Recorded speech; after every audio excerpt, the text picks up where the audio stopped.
Soy la pupila asombrada que descubre cómo apunta. Soy todo lo que se junta para vivir y soñar. Una mirada lo dice todo. Y si se atreven a tocar la frente de Cuba por tus manos libertadas, encontrarán los puños de los pueblos. Sacaremos las armas enterradas, la sangre y el orgullo acudirán a defender a Cuba bien amada. Con estos versos a Fidel del poeta Pablo Neruda emprendemos la aventura espiritual de hoy que lleva por santo y seña. Tú lo sabes, la pupila asombrada. Y aquí también lo sabes, eres siempre bienvenida, bienvenido y también viceversa. Llego analfabeto político a la universidad. Llego hasta ahí. A la universidad donde empiezo mi aprendizaje político, pero que me conducían a partir de mis concepciones a la idea de la toma revolucionaria del poder. Clarísimas las ideas.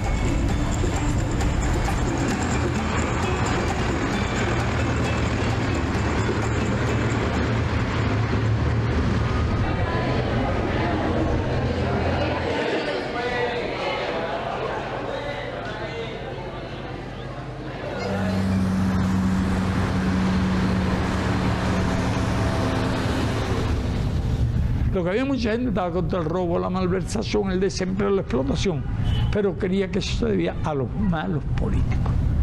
No podían identificar el sistema que ocasionaba todo eso. Y yo tenía la convicción que si traían del cielo un arcángel, el más experto, y lo ponían a gobernar la República de Cuba, y traía la honradez administrativa, entonces se podían inscribir un poco más de escuela.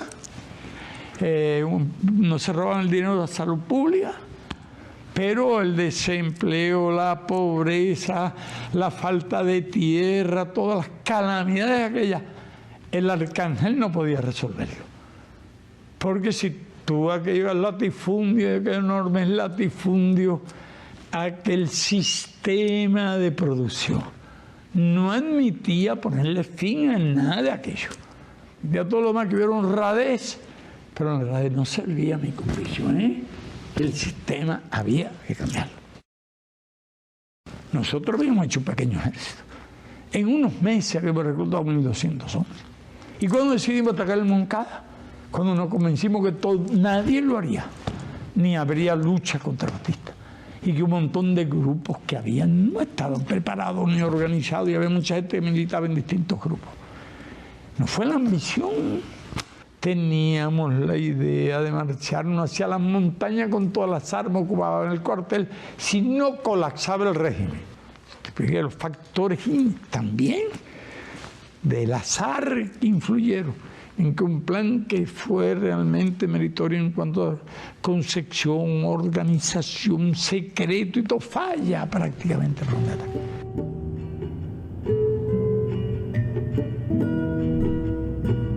Es un fracaso, el asalto fracasa, ¿verdad? Y se traduce por la muerte de muchos compañeros de usted, la tortura, la cárcel para usted. Por ello, que si a mí me preguntaran hoy qué habría sido mejor, yo hablaría de una fórmula alternativa. Porque si triunfamos en el Moncada, debo añadir, habíamos triunfado demasiado temprano.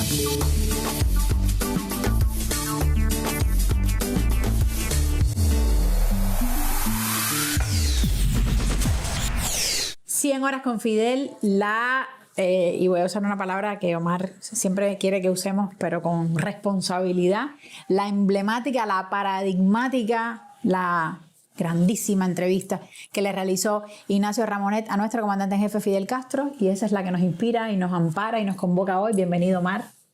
Gracias, Karen. Qué alegría en medio de tiempos críticos en Cuba, en el mundo, celebrar un documento de esta naturaleza, esa entrevista, que es mucho más que una entrevista en términos de género, aunque periodísticamente es una entrevista de Ignacio Ramonet a Fidel.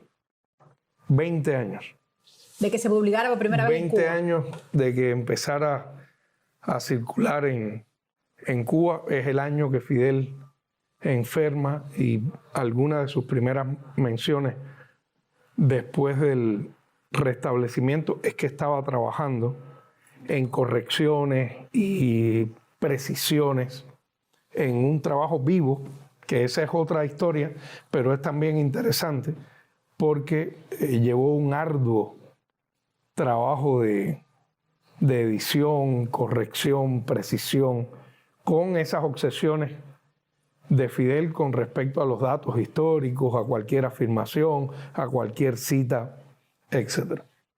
Pero la entrevista, ante todo, emerge como yo siempre la vi desde mi primera lectura en aquel tomote grueso, como una especie de autobiografía en vivo de Fidel Castro, que tiene una importancia mayúscula, además, en su propia voz, en sus perspectivas, en sus apreciaciones sobre distintos fenómenos de orden histórico, nacional, internacional, la multiplicidad de asuntos, temas y paisajes que se abordan en la enorme 100 horas con Fidel. Ese título también acertado,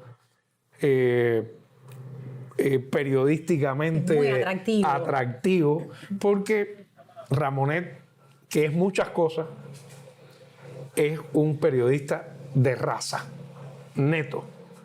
Ya sabemos que Ignacio es un analista internacional de asuntos internacionales muy seguido, es un politólogo, como también se dice, profesor, etc. Pero en la raíz, en el ADN está el periodista como ejercicio individual y también como responsable de medios, como hizo tantos años con Le Monde Diplomatique, en la famosa publicación francesa, que es también un referente para la izquierda mundial desde hace muchísimos años. Pues con todos esos créditos y su relación indubitable con Cuba y con su revolución, son sus credenciales para presentarse ante Fidel a hacer esa enorme, repito, esa enorme emblemática entrevista, que vuelvo a algo que dije al principio, es un documento. Es un documento, es insoslayable para conocer a Fidel, ahora que va a cumplir 100 años, para conocer, repito, sus análisis. Yo creo que él se sentía como pez en el agua porque es la misma perspectiva de Ramonet. El análisis, no simplemente la mención, escudriñar de cosas, sino saber el orden de las cosas, de dónde vienen los orígenes, la cultura histórica y política de ambos, que es disfrutable, también enorme, y me alegra que le dediquemos este momento del programa también en la perspectiva de los 100 años, de este año del centenario de Fidel, a esas buenas compañías que tuvo el comandante en jefe a lo largo del tiempo, desde el mundo intelectual, desde el mundo periodístico y desde el mundo de la promoción, en el gran sentido de la palabra, de sus ideas.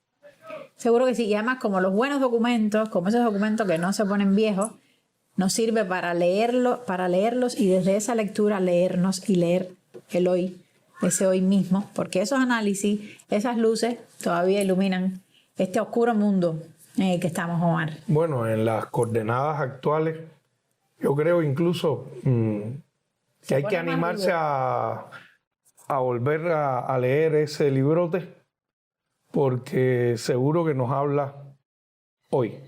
Gracias, Omar. Te veo la semana que viene y nosotros seguimos con Ignacio Ramonet contándonos y reflexionando sobre Fidel. Fidel, indiscutiblemente, cuando se conoce a Fidel, se habla con Fidel, se le oye conversar, se le oye también hacer sus discursos.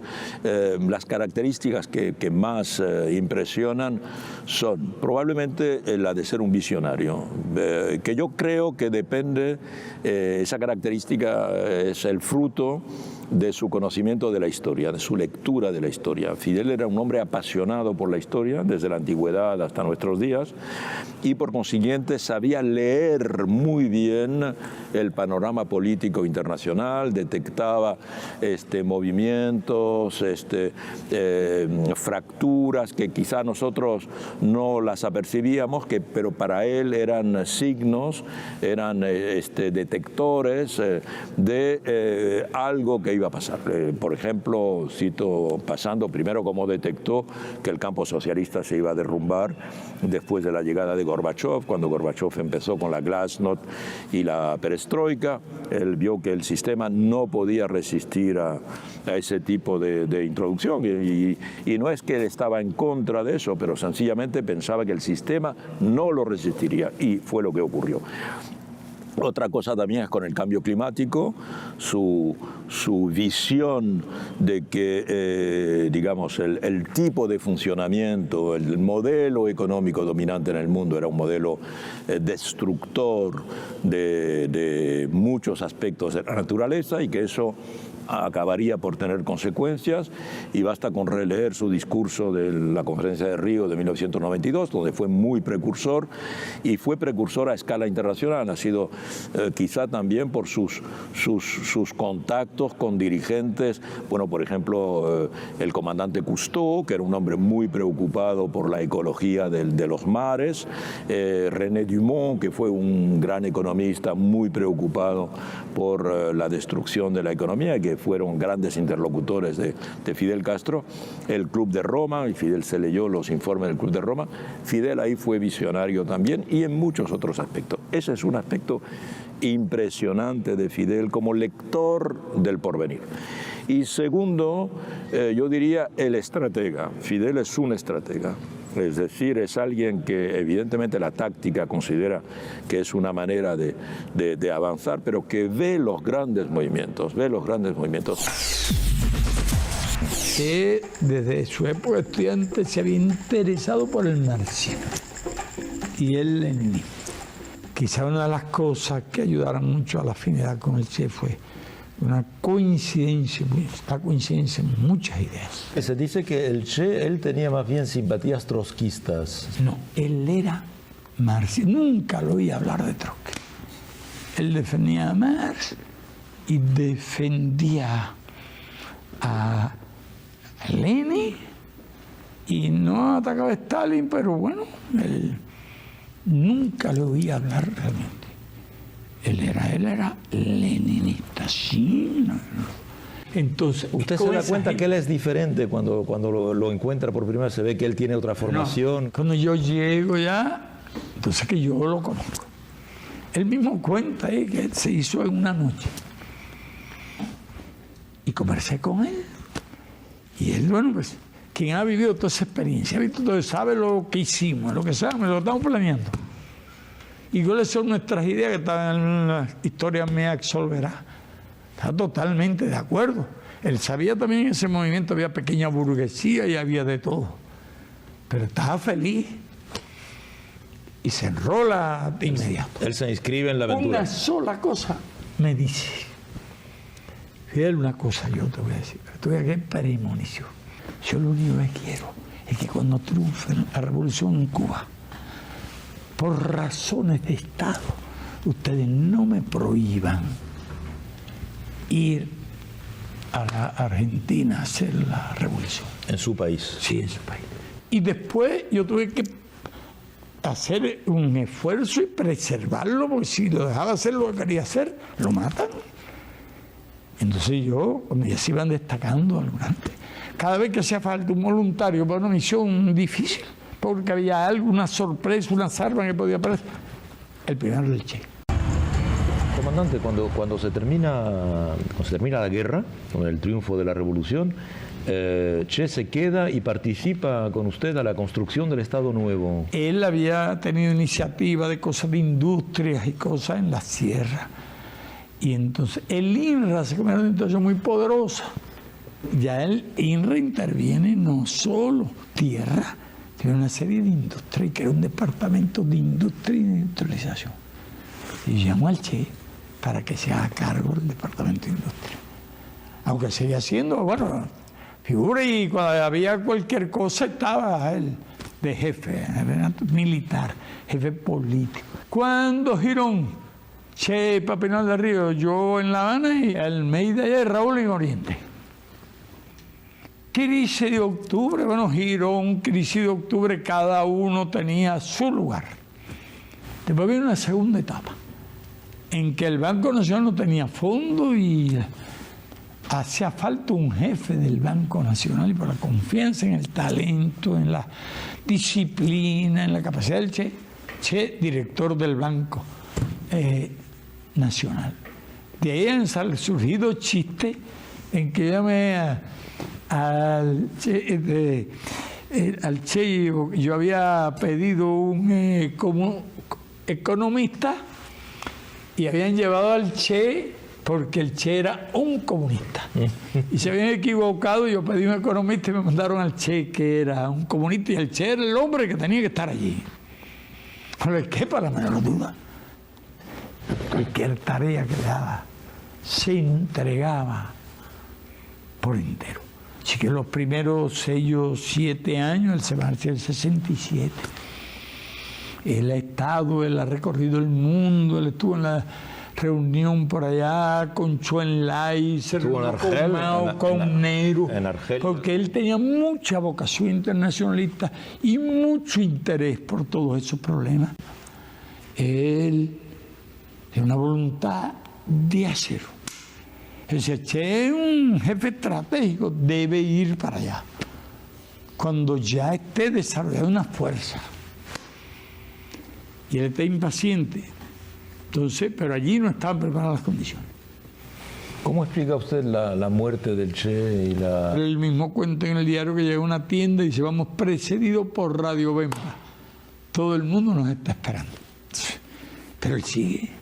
Por el medio de una aldea está vacía. Aldea vacía es señal de cosas extrañas de una fuerza. Y era esa frena ahora. Continúa su marcha en pleno día. Un momento, una tropa, una compañía allí que está viendo todo. Y es cuando cae allí en una zona sumamente difícil, donde combate y resiste hasta el momento que una bala le liquida el fusil. Le traba, Che, no era hombre que pudiera caer prisionero. Después llegó el diario, no sabe lo que vale, para conocer todo lo ocurrido. Su idea, su imagen, su entereza, su ejemplo. Una fuerza moral indestructible. ¿Qué queda? Siempre hubo mucho afecto, esa admiración. Yo lo admiraba mucho. Y un hombre inteligente, un visionario. La causa del Che triunfará, la causa del Che está triunfando. Entonces fue por eso que cuando nosotros en el velorio, en la muerte y el día, le comencé un discurso, como queremos que sean nuestros hijos, queremos que sean como el Che.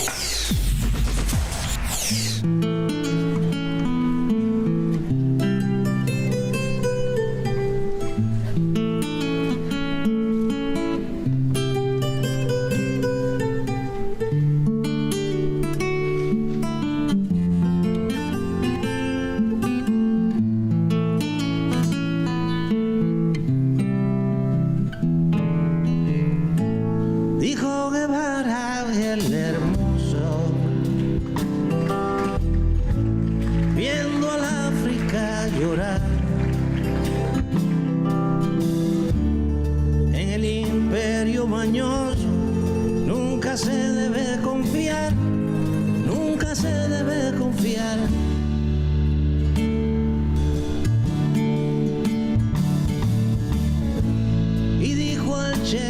legendario,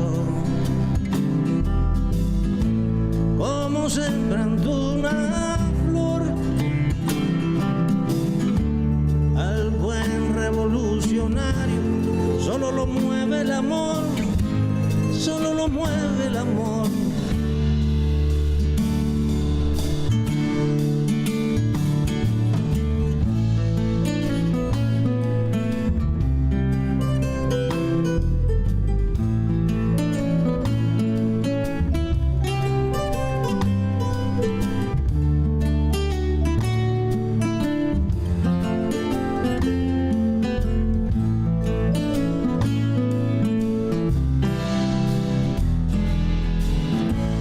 Dijo Guevara el humano, que ningún intelectual debe ser asalariado del pensamiento oficial, del pensamiento oficial. Debe dar tristeza y frío ser un hombre artificial. Cabeza sin albedrío, corazón condicional. Mínimamente soy mío, ay, pedacito mortal. Ay, pedacito mortal.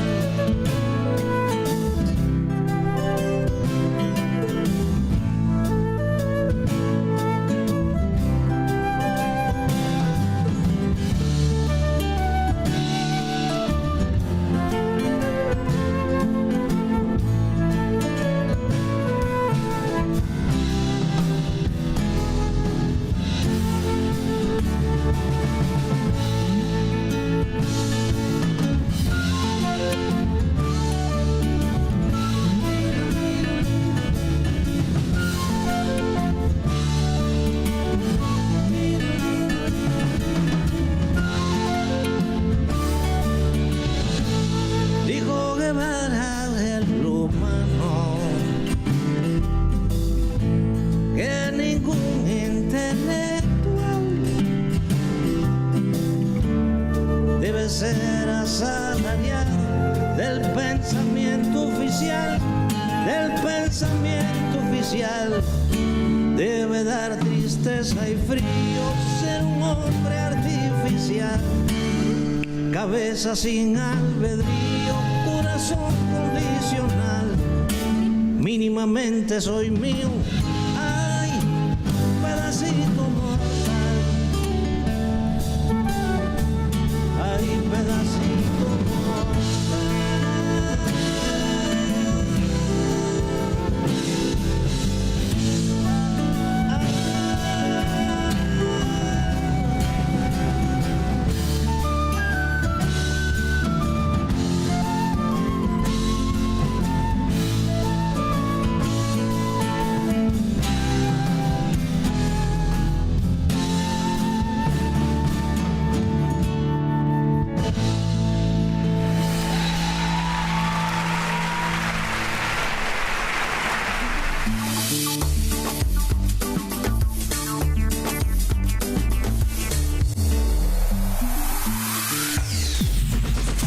Dijo Guevara el hermoso, viendo al África llorar en el Imperio Mañoso, nunca se debe confiar.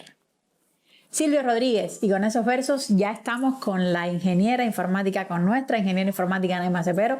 Bienvenida, Naima, ¿cómo estás? Hola, Karen, es un gusto como siempre acompañarte. Sabes que es un gusto siempre saludarte. Cuéntame. En un programa donde esa entrevista histórica de 100 horas con Fidel, que Ramón Elisiera, nuestro comandante, es la brújula, pues la sección no puede estar dedicada a otro tema que no sea acercarnos a la vida de nuestro comandante, también a través de las tecnologías. Y lo vamos a hacer a través de la presentación de la página oficial del Centro Fidel Castro.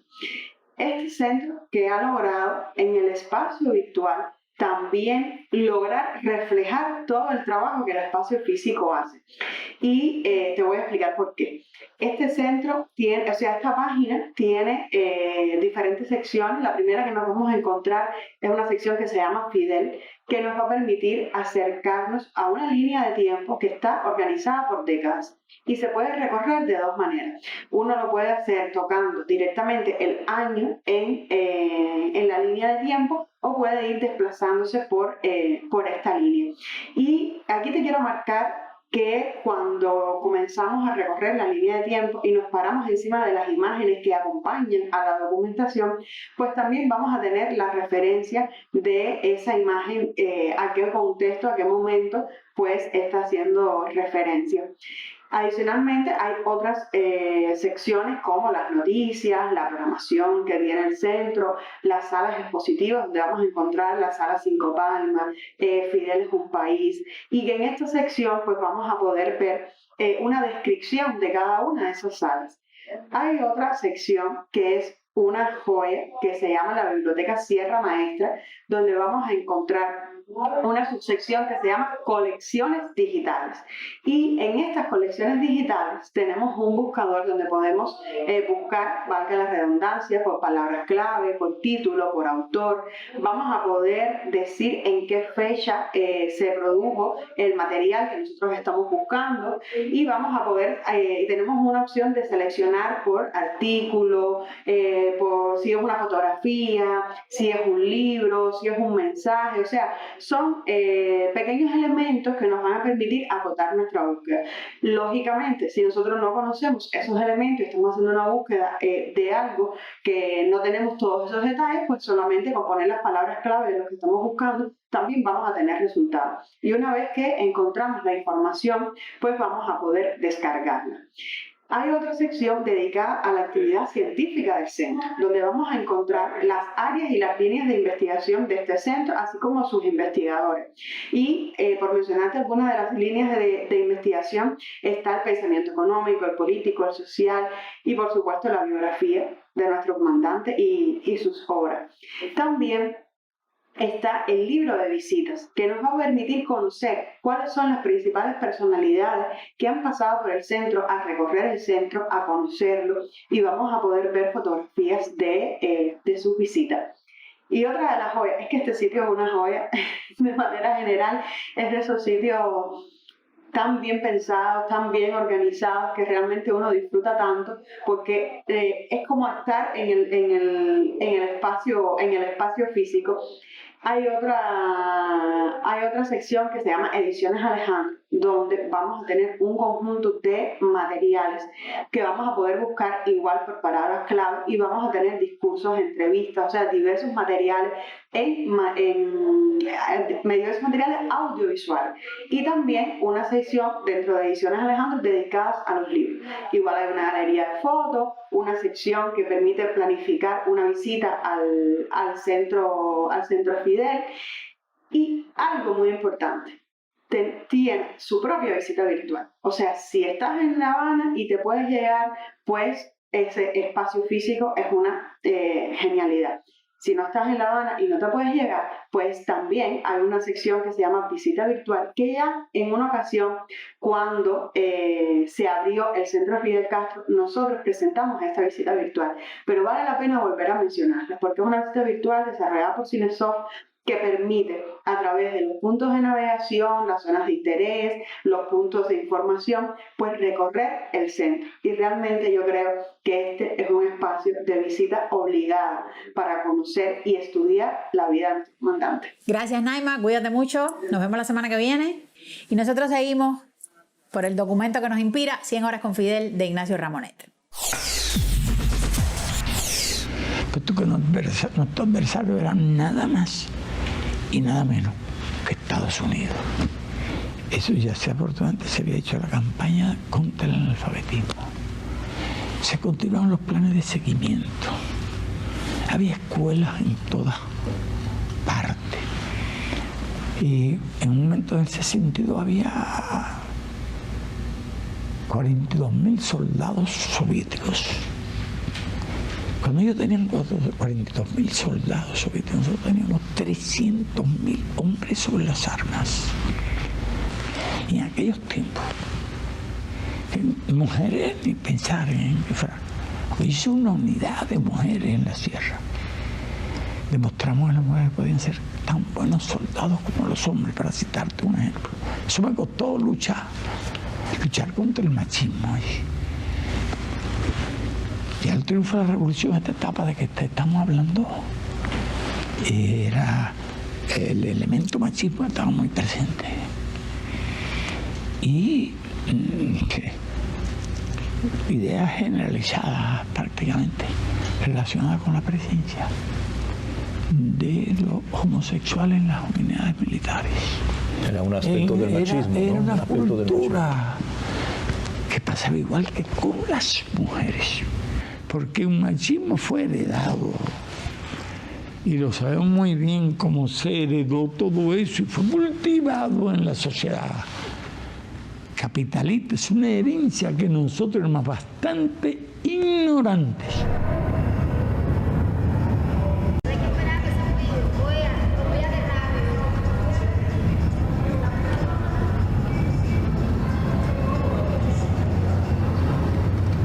Yo ahora no voy a defenderme de cosas de esas.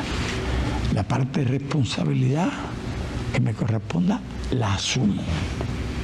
Ahora, no tenía, ciertamente, comprendía, yo tenía otros conceptos con relación a ese problema. Con el transcurso de los años, una población mucho más culta, más preparada, iba superando esos prejuicios.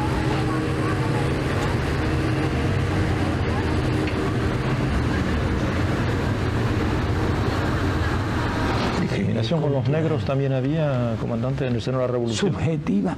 ¿Subjetiva? No. Era una de las primeras medidas de la revolución. Se acabaron los clubes, escuelas, entonces que no admitieran negros.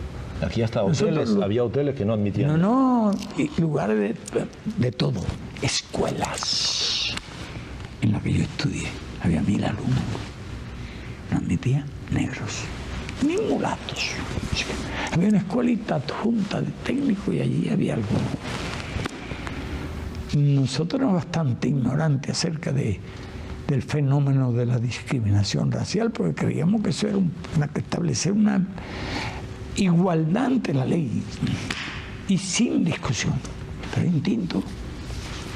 hay instinto en eso. Y si usted lo promueve, como pudo Hitler hacerle creer a la gente que eran superiores, si él mismo no tenía ningún tipo de ario, el ario ideal ese que pintaba, y Himmler y Goering era un gordiflón. Bueno, yo no sé dónde sacaban muchos de aquellos líderes, eran el prototipo de raza. Entonces éramos suficientemente ingenuos como para creernos que establecer la igualdad total y absoluta ante la ley ponía fin a la discriminación, porque hay dos discriminaciones, una que es subjetiva y otra que es objetiva.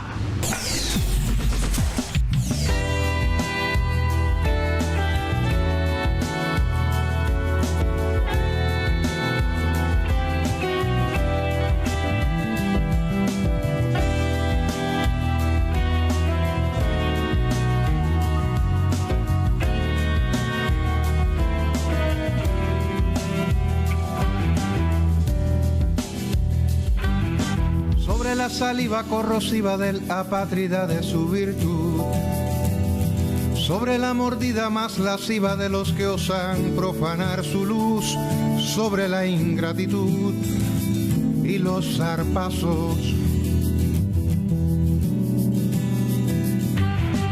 sobre la mentira truculenta dentro del discurso del disfraz, sobre la perfidia más violenta de los cínicos del antifaz, sobre la fetidez, sobre el ultraje.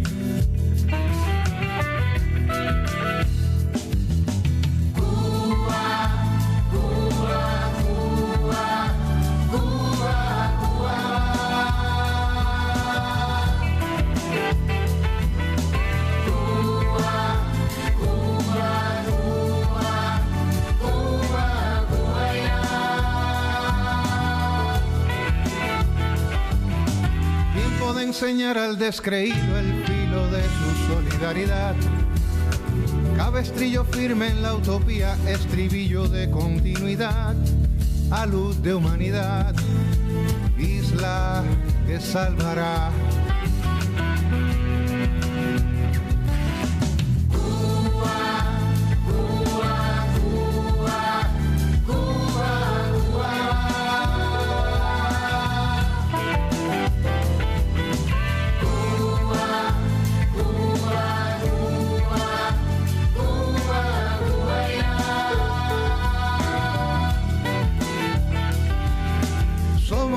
Abrazo por creer, más allá de dar o merecer aplauso o lástima.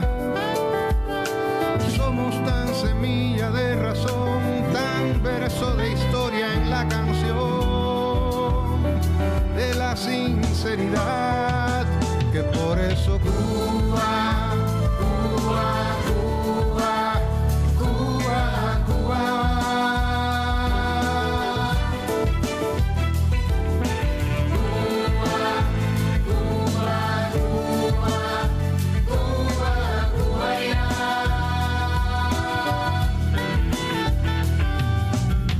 Atravesado en la garganta de los títeres de lo imperial, a pesar de su magra bonanza y de la asfixia de su despertar, Cuba sigue leal a una esperanza.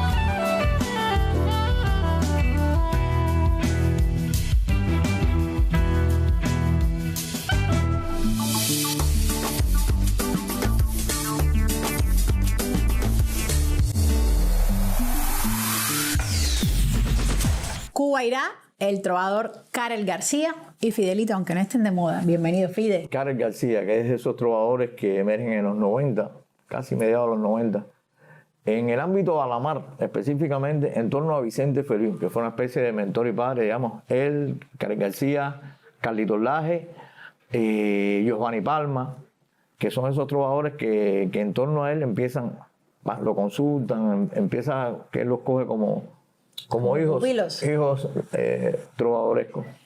Y bueno, una generación que bueno, parte también de todo un universo que hay. En los 90 surge también la Trovativita en Santa Clara, fenómenos como lo que se llamó la Rosila Espina en La Habana.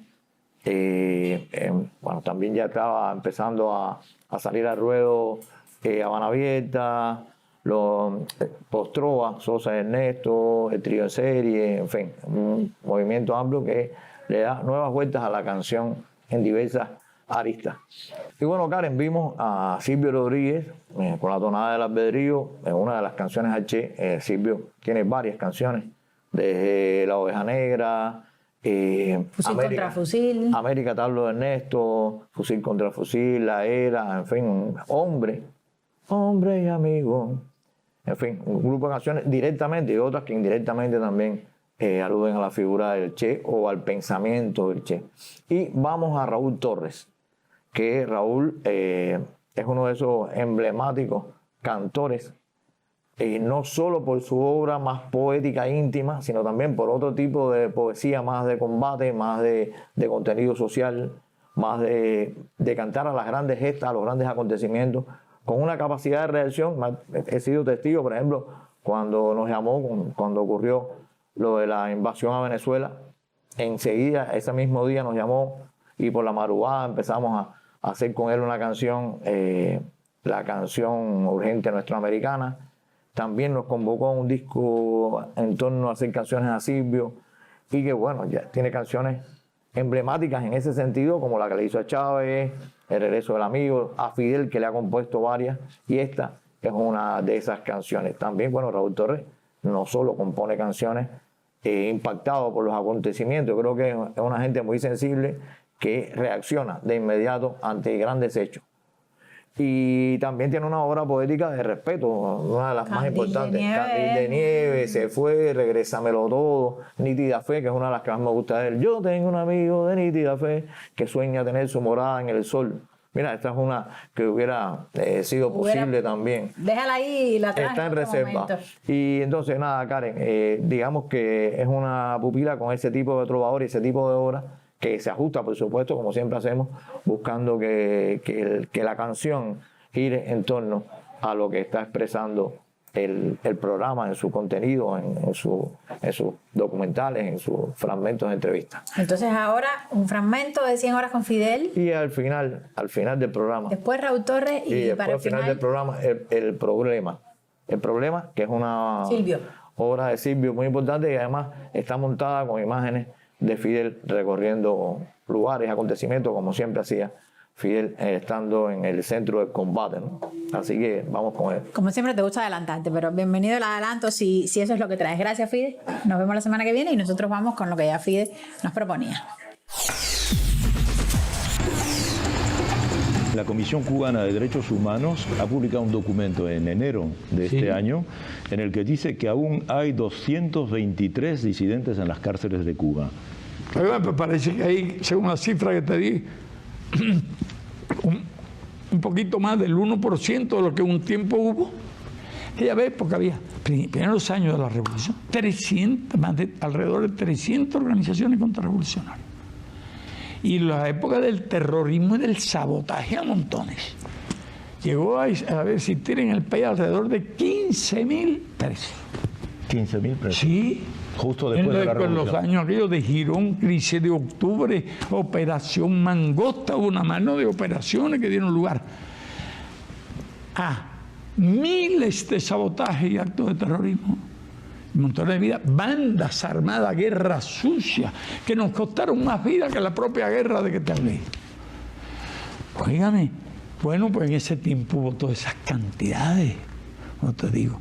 De personas dicen que hay 203, casi que levantarle un monumento a la revolución, nosotros pudiéramos sacar la cuenta de los miles que pusimos en libertad, si hubiésemos juzgado a todos los que en contubernio, en complicidad con la Oficina de Interés y pagado por Estados Unidos, se han dedicado al oficio de disidentes.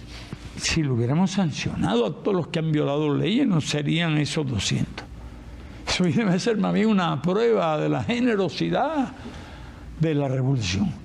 Y entonces mi respuesta que yo te doy, de haber 200, puede ser 250, 300, lo que te digo es que ninguno está preso si no ha violado una ley. Quiero decirte lo siguiente, que nuestras leyes sancionan las campañas que se hacen calumniosas contra el Estado, que fortalecen los argumentos, que justifican el bloqueo, aunque digan que están contra el bloqueo, justifican toda la filosofía de la guerra, de la agresividad contra Cuba, el bloqueo económico, la guerra económica contra nuestro país. Un artículo calumnioso está sancionado. Usted no puede ponerse al servicio de una potencia enemiga en ninguna parte del mundo y trabajar a las órdenes de un gobierno extranjero en ninguna parte del mundo. No importa que usted lo disfrace de una cosa u otra, un montón de pruebas. Todos esos llamados disidentes son una realidad virtual. Eso no existe. Es un número tan insignificante, además dirigidos por la Oficina de Intereses de Estados Unidos. Todo eso se magnifica. Ahora, esta es una revolución que se defiende y se ha defendido, y si no se defiende no estaría aquí. Y no está porque tengamos armas nucleares, ni que porque seamos ricos. Hemos resistido un bloqueo de 44 años, la hostilidad, la agresión, la guerra económica, y encima de eso un periodo especial, bien duro. Ningún país se hubiera resistido a eso sin el apoyo del pueblo, sin el consenso del pueblo, sin una conciencia política.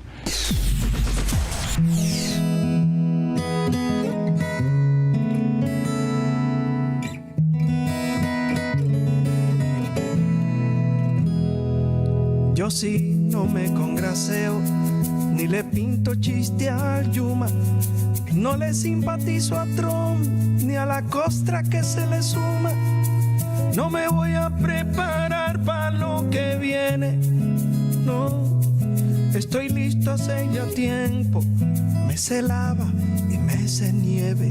Yo soy negro con dolor en Hiroshima, con dolor Vietnam sangrante, con dolor en Palestina. Y soy negro con África empobrecida, con dolor aquí en mi calle. Soy martiano y mandelista, voy de vigilia en vigilia y hasta me llaman artista. Ya pasé por muchos filtros de una sociedad cualquiera. Sentí el desprecio en mi piel, mirándome en las vidrieras. Vi empobrecer continentes y esclavizar las aldeas y gastar sumas ingentes para armarse la alta ralea. Vi ilusiones de los pobres rebosada en propaganda. Vi gritar bocas de cobre, arriba la dicta blanda. Vi las dosis de heroína multiplicarse en los puentes y descolgarse cabezas de jóvenes inocentes. Vi en los escaños palabras que el infierno le hacía guiños, insultos de abracadabra mientras miraban los niños. Vi en las escuelas la muerte andar con todas sus balas y abandonar a su suerte los ángeles sin las alas. Vi las puertas de hospitales morirse la propia vida por no tener un seguro que se ajuste a su medida. Vi el corrupto sobre gradas observar cómo pelean, mirando sin hacer nada las diferencias de idea. Vi la mentira triunfando, financiada en pasarelas, convertir diantres en santos para tener más clientela. Vi ignorantes repitiendo slogans que no dicen nada y levantarlos mintiendo, transnacionales malvadas. Y vi sin forzar la vista como el criterio cambiaba, dúctil rastro de un artista que iba con quien más pagaba. Y me vi solo en el frente luchando por mis ideas y me siento contingente cuando otros se amarillean. Yo solito me metí en la balacera, no veo los incitadores, todos se han salido afuera. Yo no juzgo, no sospecho, soy inmune a los despechos. No dejaré de ser sutil y espiritual. Si de pronto cae un cometa y necesitan unos versos, vayan con la inteligencia artificial. Igual donde dije digo, no se asusten, digo Diego, que mi corazón es tonto y eventual.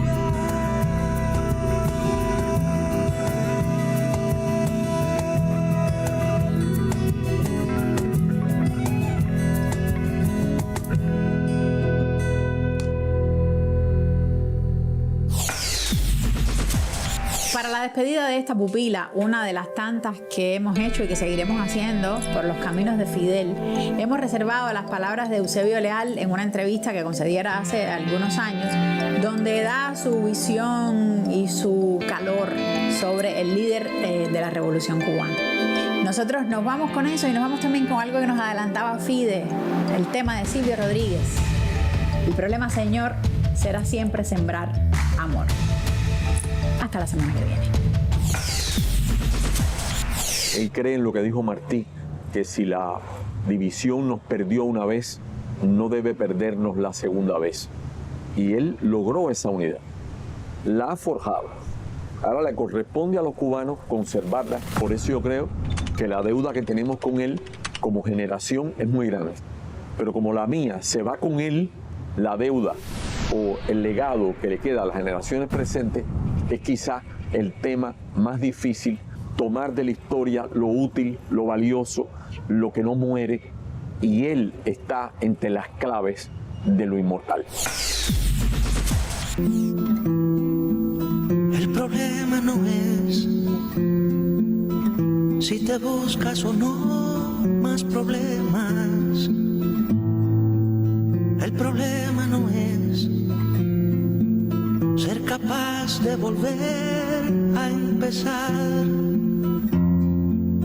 El problema no es vivir demostrando a uno que te exige y anda mendigando. El problema no es repetir el ayer como fórmula para salvarse. El problema no es jugar a darse.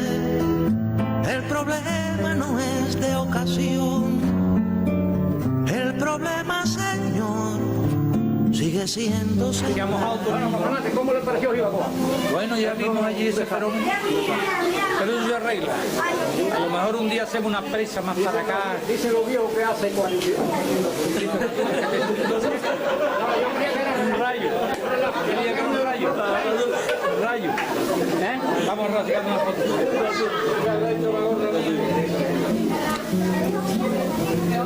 No, ahora está cambiando.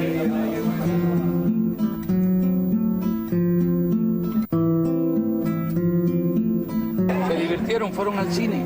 ¿Qué hicieron el sábado? ¿Qué había? ¿Había fiesta? Música. ¿Dónde estaba la fiesta? No, música, el dance para bailar. Ah, el dance, fueron al dance, ¿no? Sí. ¿Cuántos alumnos de aquí están en la Leni? 27. Por eso no hay nadie después que se ocupe de la agricultura. Todo el mundo se ha hecho intelectual, se ha ido por ahí para allá. Ahora tenemos que traer gente de La Habana para acá, para que ayude a recoger boniato y a sembrar. Bueno, he tenido mucho gusto saludarlo por ahí. Saluden a todos los demás muchachos y saluden a los de la escuela Leni. Dígale que cualquier día le hago una visita por allá. Es que yo estoy contando las que quedan en las mapas y esas no sirven para nada. El problema no es despeñarse en abismos de ensueños, porque hoy no llegó al futuro sangrado de ayer. El problema es... Tienen buena cebolla, ¿eh? Sí, hay cebolla y batata. Y ajo. Cebolla que le mandaron de La Habana.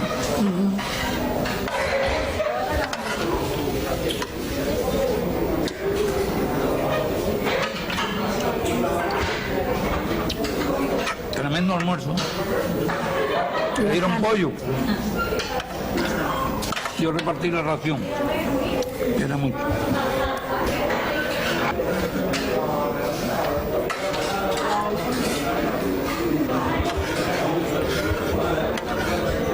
Ella dice que el único regalo que ella quiere es que usted le dé un beso. Claro que sí, ¿dónde está Marlene? Véala ahí.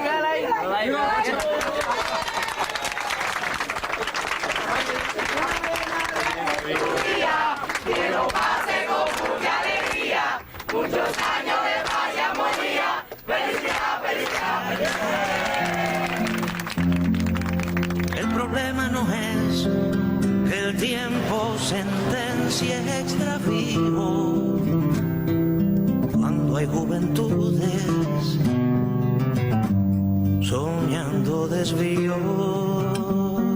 Antes, como ustedes saben, al cubano los yanquis lo despreciaban. Podemos decir que hoy nos desprecian. Podemos decir que nos odian, pero nos respetan. Y yo diría más, podemos decir que nos odian, que le da rabia, y no todos. Cuando hablo de yanquis estoy hablando de los gobiernos de ese país, no del pueblo, que tiene muchos de ellos, muchos de los muchos de cuyos componentes tienen una actitud amistosa hacia Cuba. Pueden odiarnos, pero al mismo tiempo tienen que admirarnos, porque están acostumbrados a ver que mucha gente se le pone de rodillas y no toleran, no resisten, sufren mucho cuando ven que hay un pueblo que no se pone de rodillas. Y ese pueblo somos nosotros, ese pueblo son ustedes. Ay, Fidel, ya me puedo morir de mi cerca. Me diste la educación de mis hijos y tu mano amiga, Fidel, ya me puedo morir. El problema vital no es el alma, el problema es de resurrección. El problema, Señor, será siempre sembrar amor. Muchas gracias.